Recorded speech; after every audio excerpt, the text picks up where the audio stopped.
on trouve des outils comme N8N. Pour faire simple, il faut voir ça comme une boîte de Lego pour les applications. Ça permet de connecter plein de services différents, genre une boîte mail, une base de données, une IA, de façon très visuelle, sans avoir à coder pendant des heures. C'est un peu la colonne vertébrale de tout le système. Alors, concrètement, ça se passe comment? C'est assez simple en fait quand on le décompose. Étape 1. Le système lit le document, même si c'est un scan un peu moche. Étape 2. L'intelligence artificielle fait sa magie. Elle répère, elle extrait, elle vérifie toutes les infos importantes. Et enfin, étape 3. Cette donnée, maintenant toute propre et bien rangée, est envoyée là où on en a besoin, dans un tableur, un logiciel de gestion ou même par mail. Efficace. Voilà, maintenant qu'on a vu les différentes pièces du puzzle, il est temps de découvrir le produit qui assemble tout ça de manière simple et accessible. TrustScan. Ce que je trouve super intéressant avec cette chronologie, c'est qu'elle raconte vraiment une histoire.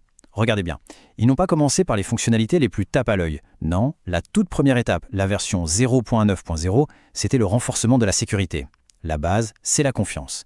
C'est seulement après que viennent le moteur d'IA, la conformité RGPD, les outils d'analyse et, à la fin, l'ouverture avec un modèle freemium. C'est une construction qui a du sens, c'est rassurant. En fait, tout est là. TrustScan, c'est un pont. D'un côté du pont, il y a la complexité technique, l'IA, les workflows. Et de l'autre côté, il y a le besoin très simple d'une entreprise, traiter ses factures.